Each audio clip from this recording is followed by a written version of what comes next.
Hi everyone, George here, and I'm at my stove in my kitchen and I'm cooking up some Aquatic Botanicals from Blackwater UK, aka Tannin Aquatics, and I'm going to set up a new Blackwater Aquascape in my Aquascaper 600. I'm super excited, I hope you guys are too. This is my Aquascaper 600 that I've just cleaned out, ready for the new scape. You can see an entire playlist dedicated to this aquarium. I'll leave a link above and a link in the description. So I think this is my fourth aquascape in this particular aquarium. So yeah, I'll take you through the whole process. I hope you enjoy it, and it's just something a little bit different doing a Blackwater aquascape, something that maybe is a little bit more accessible for people that aren't necessarily interested in growing aquarium plants. Next step is to add my wood. So I've got 5 pieces of Manzanita wood here. It has been pre-soaked, but it will float, so I've just literally washed it rather than let it soak for days and days. So it will try to float, so what I need to do is, after it's in position, is probably add a couple of rocks on top of it, just temporarily, while it soaks on enough water to remain submerged.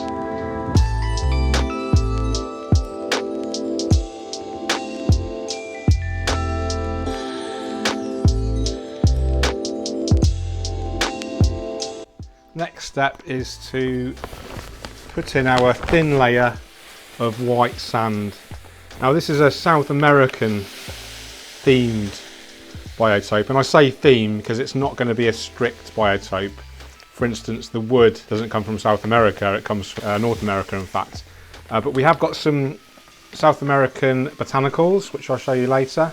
The actual overall effect will be like an Amazonian style aquascape. We'll choose some Amazonian fish later. Just shows you guys how easy it is really to aquascape this kind of layout. So you might be able to see the dust there. The sand is a little bit dusty, so you can rinse it out beforehand. It's a good idea, but what I'm going to do is put the water in really slowly, and that's hopefully going to help prevent any clouding. The layer of gravel is literally just for cosmetic reasons, so I'm deliberately doing it really thin. That's going to help prevent any build-up of excess anaerobic bacteria, which can otherwise lead to toxic hydrogen sulfide production, which is nasty smelling stuff. Smells like rotten eggs in fact. Just move that out of the way for a minute while I do the sand with a paintbrush. So the wood, as you can see, it kind of mimics the effect of some roots kind of coming down into the aquarium, and you should take a long time kind of doing this process, because the hardscape, if you've watched any of my sort of aquascaping tutorial videos, you know how important the hardscape is, especially in this kind of layout where, you know, the hardscape is super important. We're not using any aquatic plants. We might use some floating plants later, I'll talk about them later,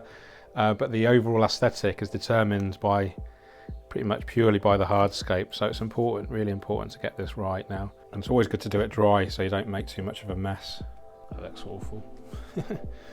And the great thing about this sand is it's relatively cheap. If and when it gets covered in algae and looks really ugly, you can just siphon it out and replace it with brand new. It doesn't cost a lot of money. All the filtration will be performed by the filter rather than the plants. Although, as I mentioned earlier, I may use some floating plants. Let me know in the comments if you think I should use floating plants, and if so, what plants would you choose? Remember, we're going for a South American style themed biotope, so bear that in mind.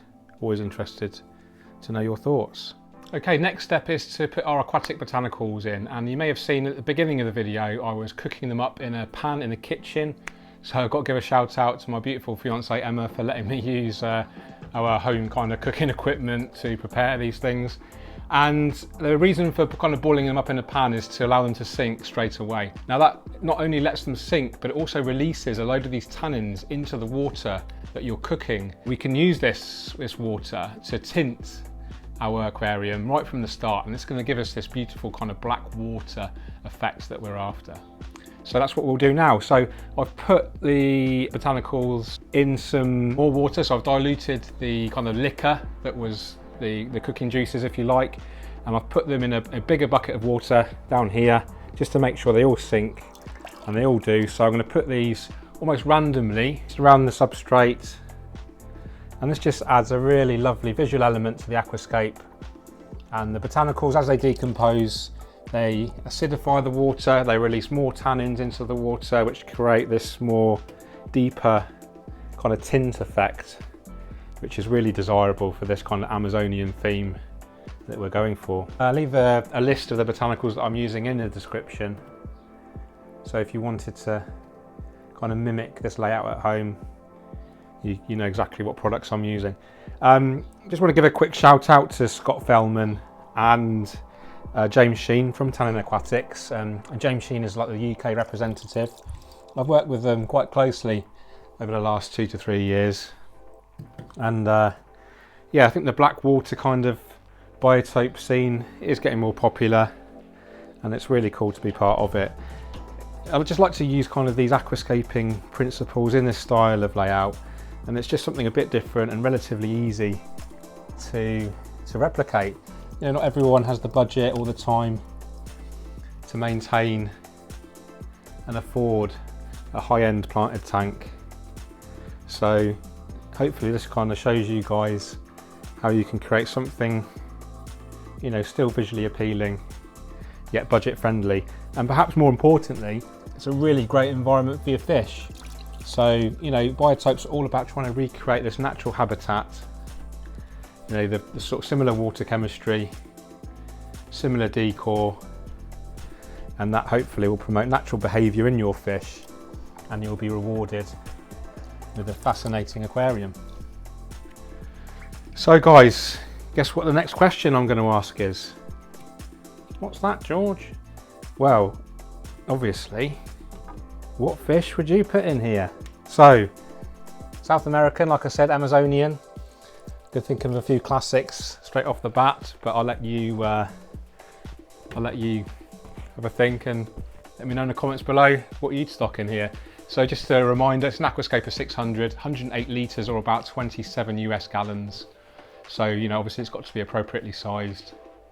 My water is very hard, well, medium hard, so I'm not sure exactly what the TDS or the conductivity is, but it is on the harder side, so I wouldn't probably want to stock wild caught, you know, sensitive epistogrammers, that sort of thing. So let's stick to kind of commonly available captive bred species if possible. Okay, next step is to just place a stone strategically on the wood, and that's going to hopefully prevent it from floating. And then we're ready to fill up with water. And then finally we'll add our kind of liquor, this Blackwater extract that we've kind of created by cooking up these botanicals. And then that's it, really simple.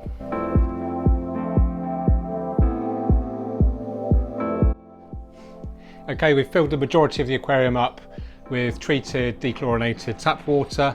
As you can see, some of the wood is trying to float. I've put a stone in there. It will sink in a few days, I'm pretty sure. Manzanita does take on water relatively quickly, so in 2 to 3 days it should all find its own level. Then I can take the stone out and then reposition the wood if necessary, fiddle around with the botanicals just to create the kind of best aesthetic balance and more natural look if possible. So now's the exciting bit for me. It's time to top off with our tannin stained water. This is the water that's been extracted from the botanicals during the cooking process. So I'll just get my trusty red colander, just pour that in. You should see the water taking on a distinct tea stain colour. Wow, look at that. There we go. Now once we put the filter on, I'm actually going to take the filter off this evening because the filter bacteria will be slowly dying during this process. So I'm going to put that on my Aquascaper 600 in the other room. That's going to keep the filter bacteria alive. And then when I'm ready to stock with my chosen fish, I might even get them tomorrow because the filter is mature. Put the filter back on here, obviously, get the fish in there, and then hopefully they'll enjoy their new home. Okay guys, so as you can see, the water's super murky. That's going to clear up in a few hours or so with the filter, the mature filter running, and yeah, it's not looking its greatest, obviously. But that's going to wrap it up for today's video. I'm going to do part 2 very soon once I've chosen some fish. Again, let me know in the comments below what fish you'd like to see in here, and yeah, look forward to updating you soon. So take care, keep on scaping, cheerio.